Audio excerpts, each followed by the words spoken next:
Four friends arrive at a summer house. It used to belong to James' uncle, who self-deleted after his wife tanked his investments. To celebrate Anita's birthday, the group spends the whole day having fun.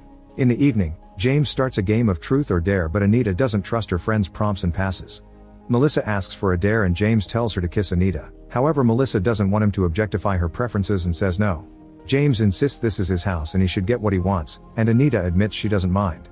The girls share a short kiss and then James tries to kiss Melissa too, but she immediately pushes him away. A furious James complains about their lack of cooperation. Suddenly they hear a strange noise outside. Matthew thinks it was nothing and they shouldn't worry, but more noises soon follow. Everyone is frozen staring at the back door and James uses the chance to jump scare them. Anita wonders if they should call the cops while James grabs a fire poker and goes to check it out. The others prank him by turning off the lights so he has to use his phone. Suddenly he's startled by a scream, but it's just Melissa, who is sneaked out. At that moment James finds something in the plants and brings it back inside. Everyone is shocked to see a camera with a tape that James wants to watch. Matthew thinks this is creepy and Anita believes it was a bad idea to bring it in.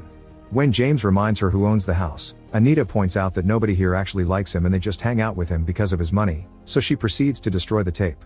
A furious James yells at them and says he wants them gone, saying horrible things about Anita's sick mom. For now the friends can only go to their rooms. Meanwhile, a mysterious person silently enters the house. James is having a shower and sees the bathroom door suddenly open. He grabs his razor and gets ready to defend himself as he's startled by a presence, but it's Melissa again. She says she may be interested in him and he shows her what's under the towel, yet she only laughs because it was another prank. Matthew starts picking up the trash in the living room, not seeing the shadow in the neighboring room. He notices that the light on the camera is red and when he finally turns around, the shadow is gone. After taking out the trash, Matthew goes upstairs and is shocked to find Anita unconscious. When he checks on Melissa, she's the same. He calls James but the mysterious person surprises him from behind with an injection. Matthew runs downstairs to look for James but he can't see him. He then runs outside and passes out. Sometime later the four friends wake up chained to a wall with a camera recording. They see their attacker whistling and moving some stuff around before leaving the room. James starts pulling at the chain to no avail and their kidnapper is amused by watching them on his security cameras in his dressing room. Afterward the man returns to the room and the group finally sees Barry, the masked host, who presses a button to bring the chains in. Then he does a countdown to start the show and the lights reveal some mannequins that are supposed to be the public. As music and recorded applause play from a speaker, he introduces the four players to the public, and Anita is shocked to hear he knows details about their lives. Barry wants the friends to play rock paper scissors but the group is confused, causing him to call for a commercial break and run back to his dressing room. When Barry gets some shears from a drawer, he accidentally hurts his hand. James thinks this is a prank for a reality show and Anita points out that shows don't give sedatives to their players, but James insists someone set this up. Anita reminds him he's the only one who can afford to do this. After bandaging his hand, Barry goes back with the shears. He asks them to come forward and makes them play rock paper scissors. The final results are all over the place, so Barry decides to let the ladies play first. He tells Anita that if she defeats him, she can choose a prize. Anita chooses paper and Barry chooses shoot by forming a finger. He admits his move is invalid and says she can choose her prize, scissors or shoot. She goes for shoot. Since Melissa did paper during the first round, he makes her open her mouth and uses a card to slash the corners of her mouth. Matthew used rock, so Barry hits him with a rock on the head. Next he cuts off one of James' fingers with the shears. Lastly he pulls out a gun and fires it at Anita, but only a flame appears. Instead he hits Anita on the wall by pulling back the chain, which knocks her out. A few hours later Anita wakes up. An argument ensues as James starts throwing accusations again. Suddenly Barry comes back and reveals the wheel of pain on the wall. Everyone begs for mercy so Barry says he'll give them a chance with a bonus round.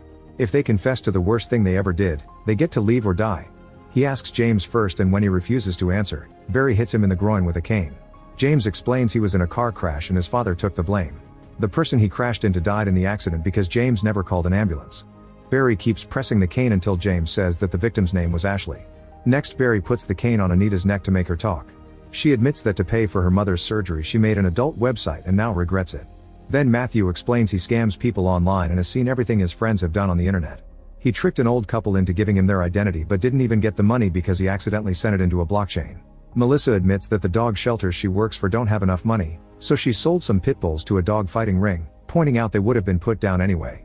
Afterward Barry makes Melissa spin the wheel. The result causes Barry to give him a viewfinder, which she must use to go through some pictures. If she identifies the 3 famous cities in the photographs, she wins. She correctly identifies Paris and when she passes to the next picture, a needle starts moving closer. The same happens when she identifies New York, but she fails the third one. Barry says he must punish her, However, everyone convinces him to give her another chance. Melissa uses the viewfinder again, and as soon as she presses the button, the needle stabs her eye. Everyone panics and refuses to spin the wheel, so Barry does it for James and gets his favorite. He grabs a drill and explains he should chase James around the room, but he doesn't like the guy because he talks too much. So he flips a coin and James ends up winning. Then Barry puts the drill in Anita's hand and tells her to drill Matthew's ear. If she doesn't, he'll drill Melissa and James. A countdown begins, so Anita has no choice but to drill Matthew's ear, leaving him in unbearable pain. She drops the drill when she's done and it breaks. Barry yells at her in anger and says she broke the rules before taking the tape from the camera and returning to his dressing room. He puts some tape on the videotape and writes Matthew's name before adding it to a pile of the same thing. Moments later, Barry returns to the room and announces that this round is a bit different.